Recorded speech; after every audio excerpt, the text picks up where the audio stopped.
Saudara-saudara, kematian ini memang merupakan satu misteri kehidupan. Padahal setiap orang pasti akan mengalami kematian. Dan juga kita sudah berkali-kali mengalami kematian. Sehingga pernah saya ditanya oleh orang yang sudah tua, usianya sudah 90 tahun, tetapi belum kepingin meninggal. Lalu dia minta diterangkan tentang kematian ini apa? Karena saya tidak kepingin meninggal sebelum jelas yang disebut kematian. Saya katakan kepada bapak itu, untung kamu masih bisa bertanya tentang kematian untuk siap-siap keberangkatanmu. Banyak orang belum tahu tentang kematian, tapi mendadak harus berangkat. Kita juga akan membahas tentang apakah yang disebut kematian. Sehingga paling tidak setelah keterangan yang saya berikan, kita semua mempunyai gambaran tentang kematian. Kita tidak takut mati, kita berani mati, tapi jangan cari mati. Nah, apa yang saya terangkan kepada orang yang sudah usianya lanjut itu? Saya ceritakan demikian. Nomor satu, kematian itu sebetulnya terjadi setiap saat. Apa maksudnya kematian terjadi setiap saat? Kita kan rasanya hidup. Tidak, sebetulnya kita ini seperti mobil. Mobil atau sepeda motor bisa berjalan, itu kumpulan mati dan hidup, api, busi.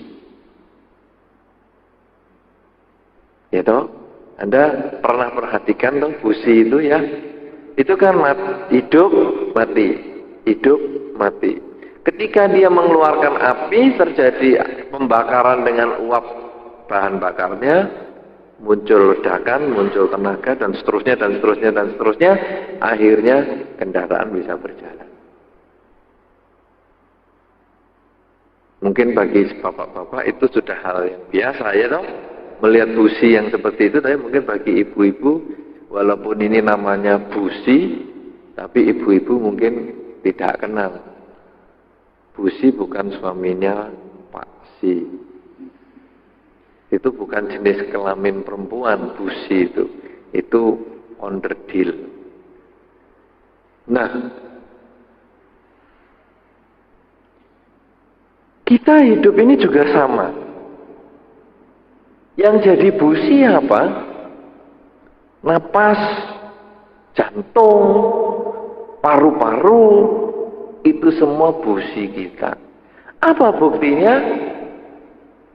Napas. Napas masuk. Masuk. Setelah napas masuk tidak langsung keluar, tapi berhenti. Coba Anda rasakan napas Anda masing-masing. Tidak begitu masuk langsung keluar. Masuk, berhenti. Keluar, berhenti lagi. Masuk lagi, berhenti. Keluar, berhenti lagi. Pernah Anda rasakan begitu? Anda sadari napas Anda seperti itu? Coba Anda renungkan sekarang.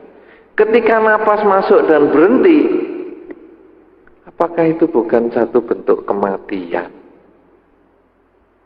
Ketika napas keluar dan berhenti, apakah itu bukan bentuk kematian? Sehingga sebetulnya itu seperti busi tadi. Masuk, keluar, masuk, keluar. Hidup, mati, hidup, mati, hidup, mati.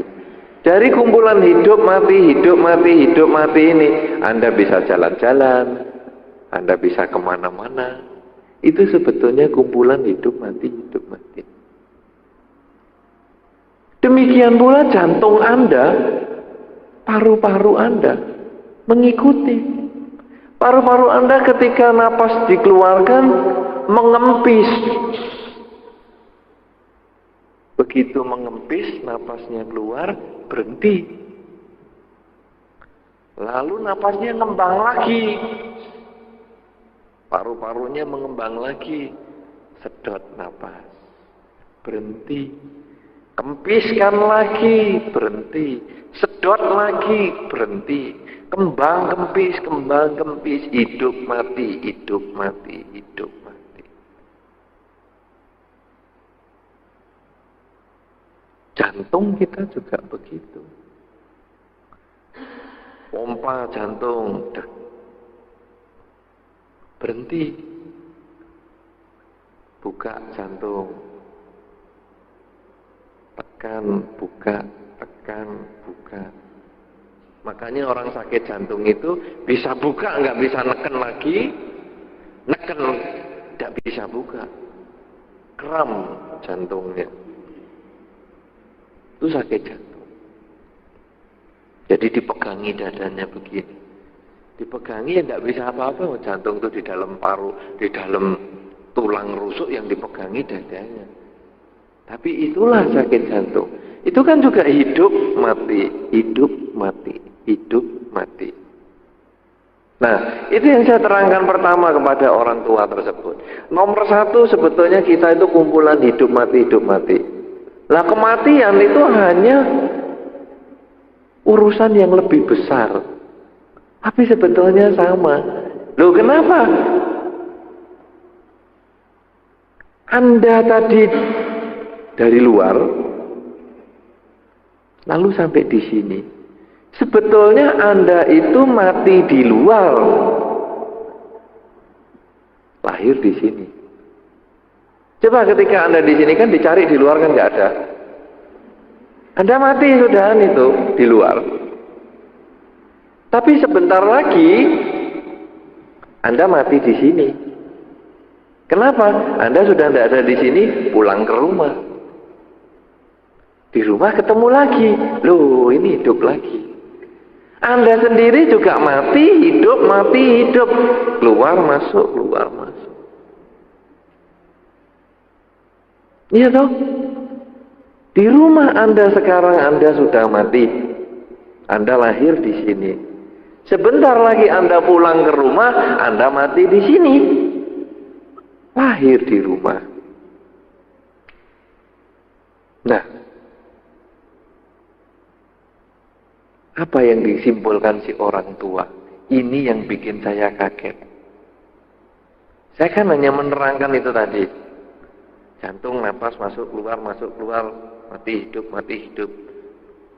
Kita hidup juga seperti hanya melewati pintu dan ruangan. Mati, hidup. Apa yang disimpulkan orang tua itu umur 94 itu? Dia mengatakan begini, Bante, kalau begitu orang mati itu tidak merasa dirinya mati.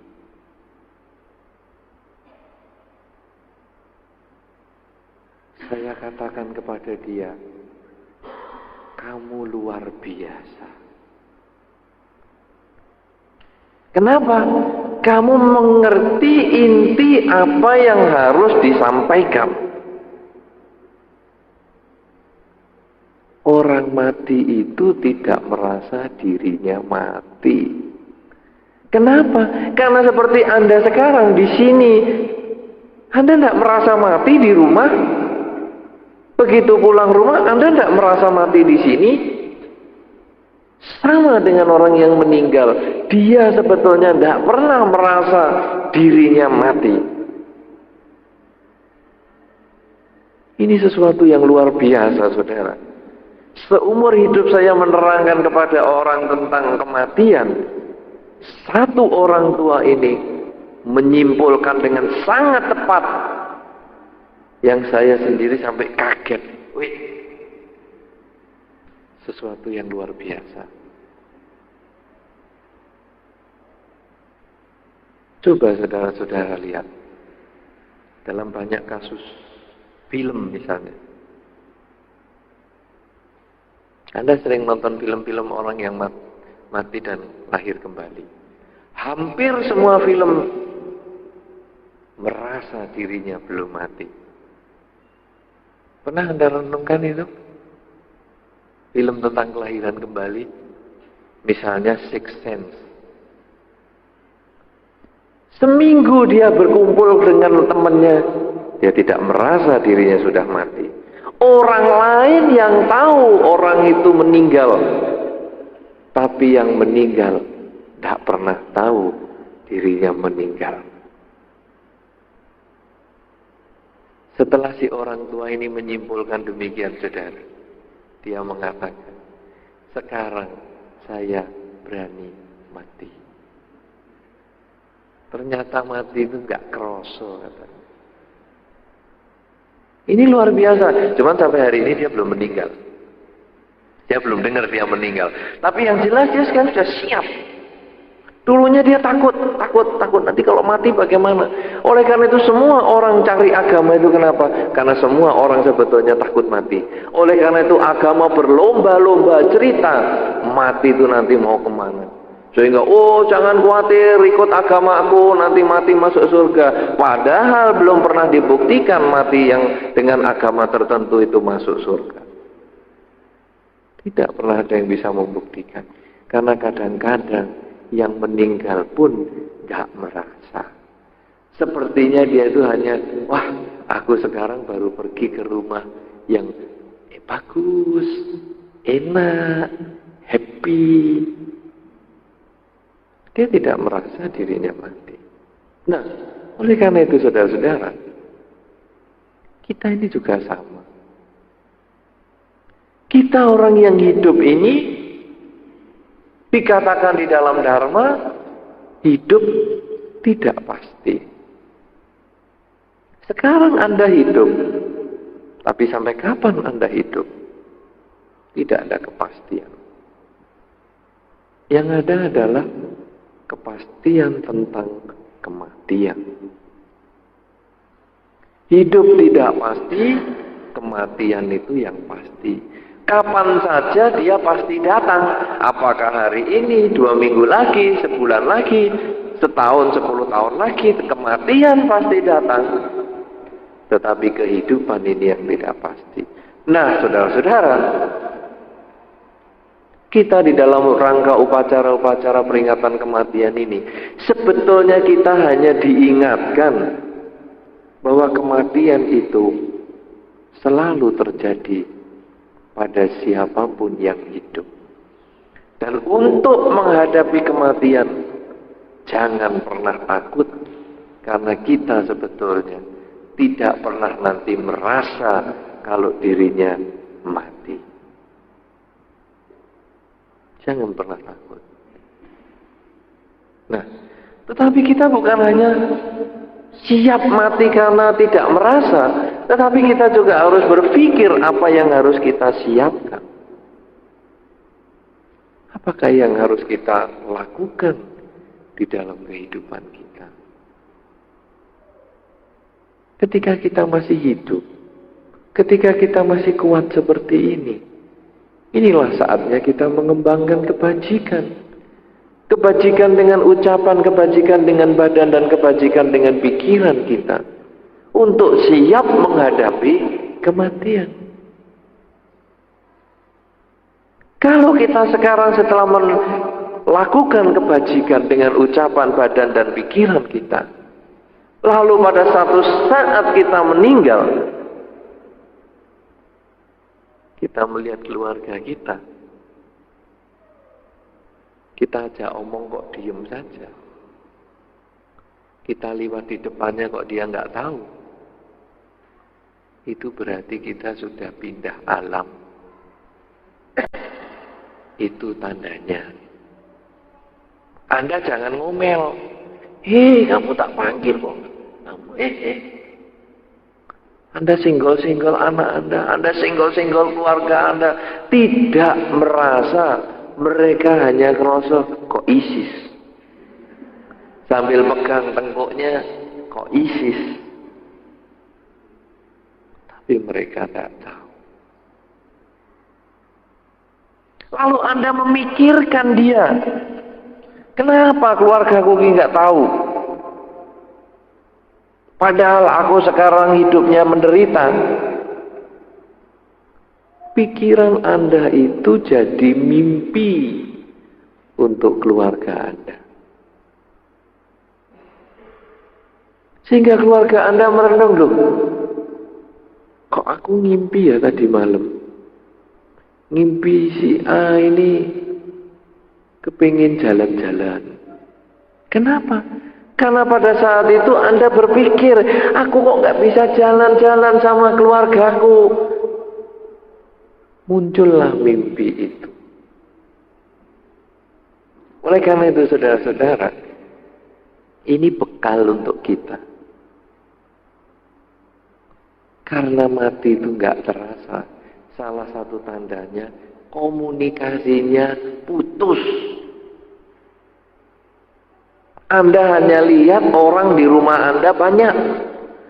Tapi Anda duduk berjalan di depan mereka, Anda tidak pernah ada yang mengajak omong. Yang mengajak omong nenek Anda, kakek Anda, leluhur Anda, tetangga Anda yang sudah sama-sama meninggal. Ingat ini, karena ini modalnya Anda.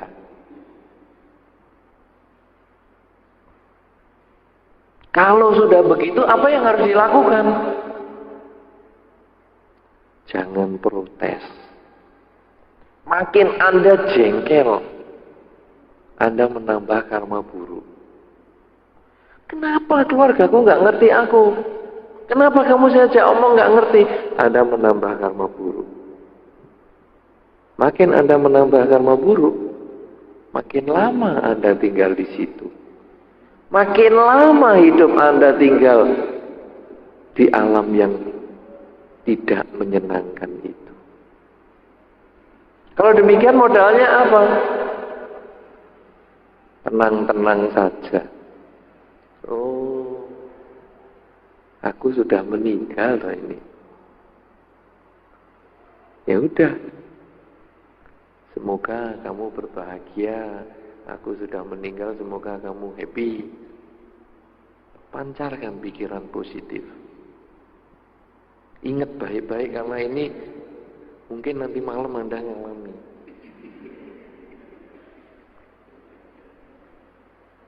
Karena kan nggak ada yang tahu toh. Bisa Anda yang ngalami, bisa saya loh yang ngalami. Pancarkan pikiran positif. Ya, semoga kamu happy. Semoga semua makhluk hidup bahagia. Semoga semua makhluk hidup bahagia. Pada saat Anda sering mengucapkan itu, timbunan kebajikan pikiran Anda berbuah, Anda langsung rasanya pindah alam lagi. Sekarang yang aku lihat lain. Seperti di mall. Terang, lampunya terang sekali tapi nggak ada lampu yang begini. Hanya terang tapi nggak ada matahari. Sejuk tapi nggak ada AC. Dan Anda lihat semua wajah itu happy. Ada sebagian yang Anda kenal. Ada sebagian yang tidak Anda kenal. Itu Anda sudah pindah kapling lagi. Anda sudah tidak lihat rumah Anda lagi. Anda tidak lihat keluarga Anda yang hidup lagi. Itu kata orang Anda lahir di surga. Memang cerita ini seperti dongeng, saudara. Malam ini yang saya ceritakan seperti dongeng. Kenapa? Karena mungkin Anda belum pernah mengalami itu. Tapi ini sebagai bekal. Seperti kalau sekarang Anda mau pergi ke luar negeri, Anda belum pernah ke luar negeri, maka sebetulnya tugas seorang guide lokal adalah menerangkan. Nanti kamu kalau di luar negeri begini, siapkan paspormu, dicap. Kalau orang minta buka tasmu, buka. Nah, nanti kamu naik taksi ini, naik bis ini, naik bis itu. Ini guidance, petunjuk yang Anda perlu ingat baik-baik. Nah, banyak orang yang meninggal tapi nggak merasa itu stres. Waduh, ini bagaimana keluargaku, ini bagaimana? Nah, itulah sebabnya kenapa umat Buddha mengabadakan upacara pelimpahan jasa. Supaya apa? Supaya dia berbahagia. Keluargaku ingat aku. Walaupun pada saat dia melihat meja sembahyang, dia sadar dirinya meninggal, tapi dia stres. Loh, aku meninggal, pegang keluarganya seperti pegang angin. Dia stres. Tapi ketika kita mengatakan ya semoga dengan kebaikan yang saya lakukan ini engkau berbahagia, dia timbul pikiran baiknya. Ya sudahlah, aku meninggal. Ya, yang penting keluargaku masih ingat aku. Ya, syukurlah. Dia menambah pikiran baiknya. Sedikit. Kita upacarain lagi, dia nambah pikiran baiknya lagi. Sedikit. Sampai nanti cukup karma baiknya. Meninggallah dia dari alamnya, lahir di alam yang lebih baik. Tetapi kalau yang saya ajarkan tadi, itu kita yang berpikir positif sendiri. Loh, ini kok saya ajak ngomong sudah tidak bisa. Berarti saya sudah meninggal. Kalau gitu bagaimana? Semoga kamu bahagia. Semoga semua makhluk bahagia. Terus itu yang disampaikan di dalam pikiran kita. Sehingga pada saat itu kita aktif menambah karma baik lewat pikiran. Sehingga begitu terkumpul karma baiknya yang cukup banyak, langsung seperti masuk ke sebuah pintu. Ruangan terang, tidak pakai matahari. Itu Anda sudah siap-siap lagi. Anda sudah pindah kapling yang lain. Sangat cepat sehingga Anda bisa tidak merasakan. Seperti Anda dari luar masuk ke sini, tidak terasa. Perpindahan kelahiran kembali sebetulnya tidak banyak yang bisa merasa. Buktinya apa? Anda lahir sebagai manusia, Anda nggak ingat ketika Anda sebelum jadi lahir sekarang ini. Kenapa? Karena Anda tidak merasa kok. Anda seperti mengikuti satu proses yang wajar sekali. Karena itu kematian bukanlah sesuatu hal yang perlu ditakuti. Jangan pernah takut mati. Walau nggak perlu cari mati. Karena sebetulnya kita tidak pernah merasa bahwa diri kita mati. Tapi aktiflah berpikir yang positif. Bagaimana sekarang supaya lahir kembali dan kita tetap berpikir positif? Mulai sekarang sering-seringlah, perbanyaklah ucapan semoga semua makhluk hidup berbahagia. Sabe sata bawantu sukitata. Ulang sebanyak yang Anda mampu bisa kerjakan setiap saat. Apa tandanya kalau itu sampai bisa terbawa mati nanti? Ketika Anda mimpi dan Anda takut pada mimpi Anda bisa ngomong sabe sata bawantu sukitata. Semoga semua makhluk berbahagia. Pada saat itu Anda boleh siap-siap mati. Kenapa? Berarti Anda sudah membawa sabesata bawaan tusuk kita itu di dalam diri Anda. Sekarang coba, Anda kan kadang-kadang ngalami mimpi buruk. Pernah nggak Anda mengucap sabesata di dalam mimpi Anda? Pernah? Tunjuk jari. Pernah? Belum? Belum? Sekarang belum terlambat untuk menyiapkan. Daripada nanti Anda lihat keluarga kok diem saja terus stres. Kita harus sekarang menanamkan bawah sadar kita. Satu kata yang sangat positif, semoga semua makhluk hidup bahagia. Karena itu modal Anda di kelahiran yang sekarang, tapi juga kelahiran yang sekarang. Sampai yang sekarang maupun yang akan datang. Tandanya mimpi harus ngucap semoga semua makhluk bahagia. Kalau Anda sudah sampai situ, berarti Anda lulus. Sebelum Anda sampai situ, perbanyak.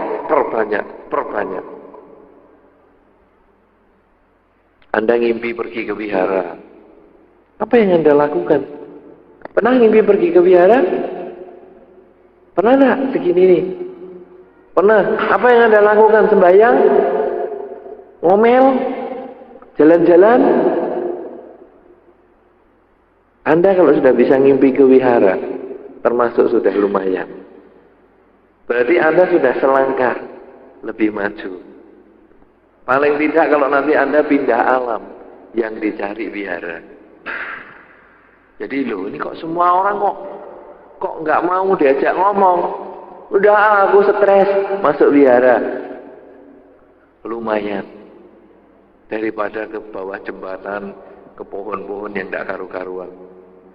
Karena nanti di sana itu Anda bukan melihat jembatan dan pohon. Anda ketemu teman Anda. Ya ada teman nih di sini. Nah, ngomong-ngomong di situ 5 menit, di alam manusia bisa 10 tahun. Anda tinggal di bawah jembatan. Begitu hujan, aduh kenapa aku nggak tahu rumahku, mana rumahku. Begitu berpikir demikian keluarga atau lingkungannya yang kontak batinnya ngalami mimpi, si A minta rumah, hujanan. Dia tidak sengaja minta rumah itu, dia hanya stres. Loh, aku nggak punya rumah, mana jalannya? Kemana tempatku? Kok dari tadi aku cuma di sini, di bawah jembatan? Seperti itu, saudara, alam semacam sana.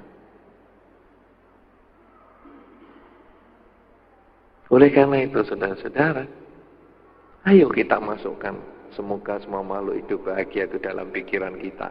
Sebanyak-banyaknya. Sesering-seringnya. Sampai akhirnya mimpi pun.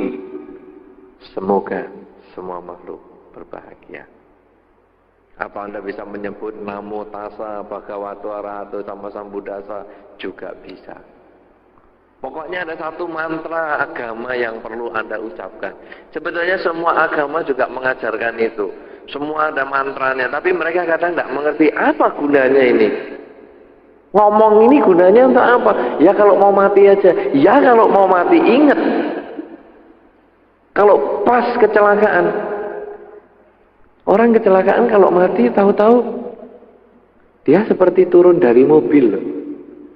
Bukan terus begitu langsung, loh kepalaku kok ketinggalan di belakang. Bukan. Dia itu moro-moro bisa di pinggir jalan. Loh, aku tadi ngapain ya? Dia bisa berdiri di pinggir jalan pelongo-pelongo. Apa ya? Dia tanya sama orang, mas, kok diem aja? Satu ketika Anda sampai di pinggir jalan, tidak ada orang yang mau diajak ngomong, Anda tolak-toleh Mungkin kendaraan Anda sudah dibawa kereta api jauh. Mungkin palang keretanya lupa ditutup. Tidak merasa karena saking cepatnya. Ibu-ibu yang suka masak, kalau ngirisin sayur, saking tajamnya pisau, kan nggak terasa kalau luka. Tahu-tahu loh, kok perih. Itu sama dengan kelahiran kembali. Terus begitu nggak terasa apa-apa. Loh, kok saya di pinggir jalan ini ngapain? Dan dia bisa nungguin di situ. Lalu kalau ada mobil lewat, stop. Wah, orang lihat, ini ada orang nyebrang, dibanting, belum, dapat temen.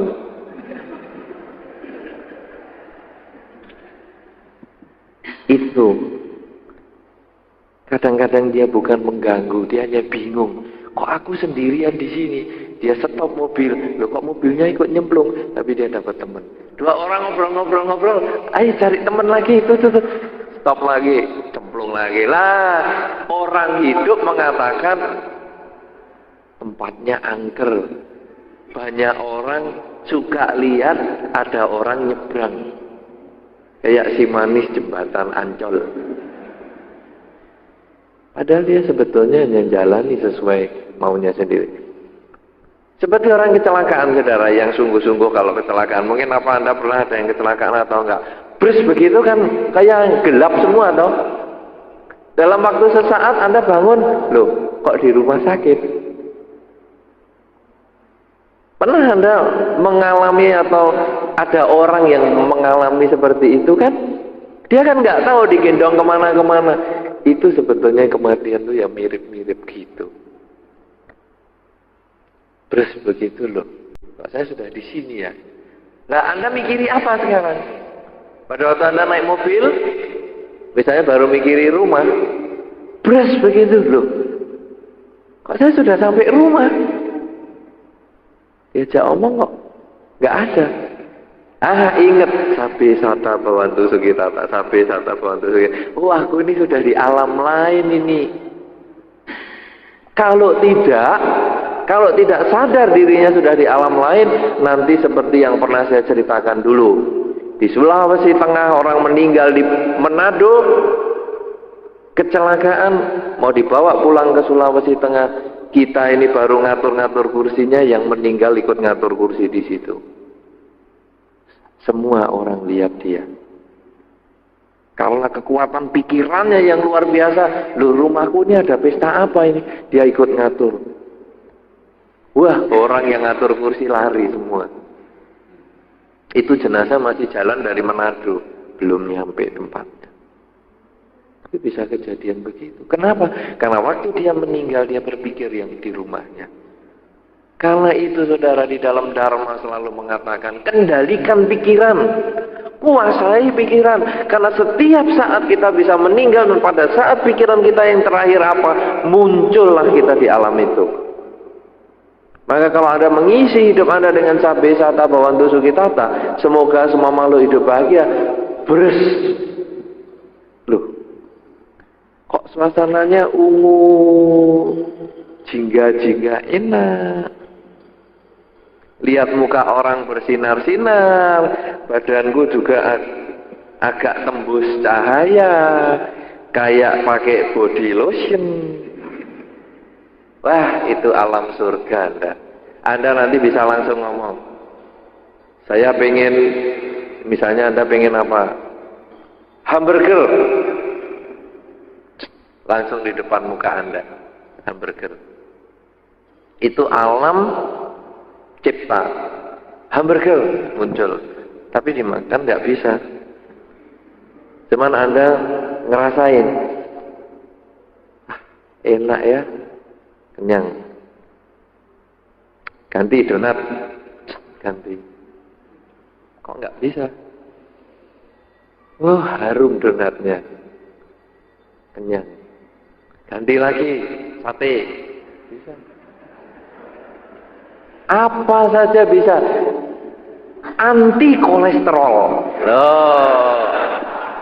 Anda pengen sate kambing dan durian, Ya.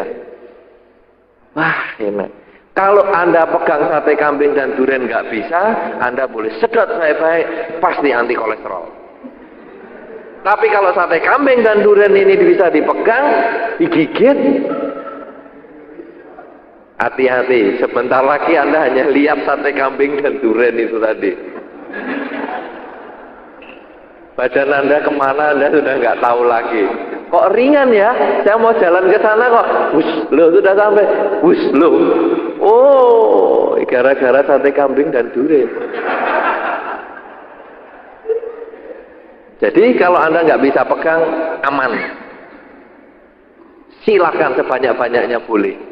Aku pengen sate kambing 2 porsi, durian 5 gelundung.